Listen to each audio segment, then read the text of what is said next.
हैं।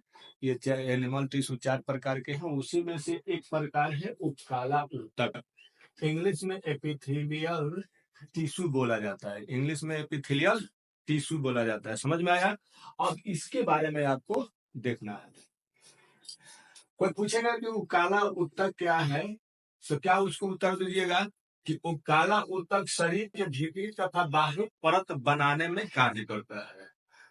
यह त्वचा पर होता है। त्वचा जो हमारे बना हुआ है, त्वचा इसके, उसी पर काला उत्तक पाया जाता है। चोट से सुरक्षा करता है, ठंड से बचाता है। वासा इसमें रहता है, ठंड से बचाता है। उपकाला के कमी से झुर्रियां पड़ जाती है और ये सुंदरता बनाता है। यानी जिसमें उपकाला की मात्रा ज्यादा है वह सुंदर दिखता है। हम लोग में उपकाला की मात्रा कम है, इसलिए हम लोग काले दिखते हैं। और जिसमें उपकाला की मात्रा ज्यादा होगा, वो लड़की हो या लड़का, वो सुंदर दिखता है। समझ में आया? तो उपकाला रहने के बाद ही कोई भी लड़का लड़की सुंदर दिखता है। बात समझ में आया?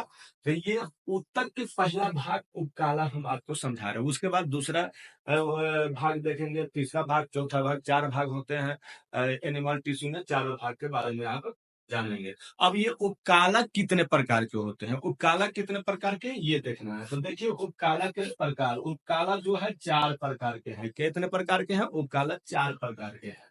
पहला है सरल सल्फी उपकाला, इंग्लिश में बोला जाता है simple squamous. Simple squamous English में बोला जाता है।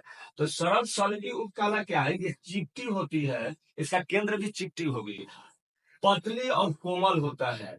जैसे इसका समझिए, रक्त नलिका में ये पाया जाता है सरल सल्फी, या फेफड़ा में पाया जाएगा, या ग्रास नली में सरल सल्फी पाया जाता है। ग्रास नली जो होता है ना, या फेफड़ा, इसी में सरल सल्फी पाया जाता है। ध्यान रखिएगा। ये उपकाला के ये प्रकार है। ये उपकाला जो है 4 प्रकार के है। टिश्यू आप पढ़े थे, टिश्यू भी 4 प्रकार के, और 4 प्रकार में क्या पहला प्रकार उपकाला होता है। उस उपकाला के 4 प्रकार हम देख रहे हैं। सरल सल की जो चिपटी होती है, केंद्र भी इसका चिपटी होती है, पतली होती है, कोमल होती है। जैसे फेफड़ा देखते हैं कोमल होता है कि ना, वहां पर ये सरल सल्फी पाया जाता है। ग्रास नली जो होता है, इसमें सरल सल्फी पाया जाता है। अब है स्तरित, स्तरित उपकाला इसको बोलिए, या स्टार्टिफाइड। स्टार्टिफाइड क्या बोलेंगे? स्टार्टिफाइड। कटने और फूटने से बचाता है। क्या करता है? कटने और फूटने से बचाता है, ये वाला। अब तीसरा है स्तंभाकार है। इसको इंग्लिश में कोलोमनार बोला जाता है। कोलोमनार लंबी पतली होती है, ये अमाशय में होती है और छोटी आंत में होती है। कहाँ होती है? तो देखिए, स्तंभाकार में होता है, लंबी पतली होता है, अमाशय में होता है, छोटी आंत। यानी अमाशय जो बना होता है, ये जो होता है स्तंभाकार बना होता है, या छोटी आंत जो देखते हैं, ये भी स्तंभाकार के होता है। अब देखना है चौथा भाग, घनाकार।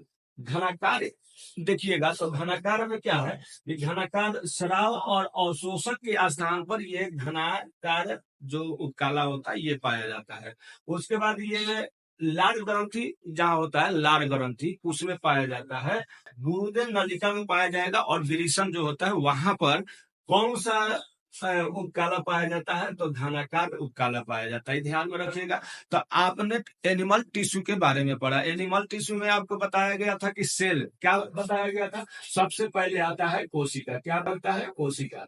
कोशिका आता है, और कोशिका में, कोशिका के समूह को हम उत्तक कहें, और उत्तक, उत्तक हम पढ़े, उत्तक के उत्तक को मिलाते हैं तो अंग बनता है, अंग को मिला देते हैं अंग तंत्र बन जाता है। अंग तंत्र, अंग तंत्र बनता है, और इसको मिलाने से एक शरीर का निर्माण होता है। अब इसमें हमको क्या पढ़े? पहले कोशिका पढ़े, उसके बाद उत्तक पढ़े। उत्तक में हम कितने प्रकार का उत्तक होता है, ये चीज हमने देखा। तो उत्तक 4 प्रकार के होते हैं, ये पढ़े। उसके बाद हम पढ़ेंगे तो उत्तक में ये पहला भाग उपकाला होता है। ये उपकाला में आपने पढ़ा है कि उपकाला जो है शरीर के भीतर और बाहर होता है। ये शरीर को सुंदरता प्रदान करे। जिसमें उपकाला होता है वो सुंदर दिखता है, लड़कियों में ज्यादा ये पाया जाता है।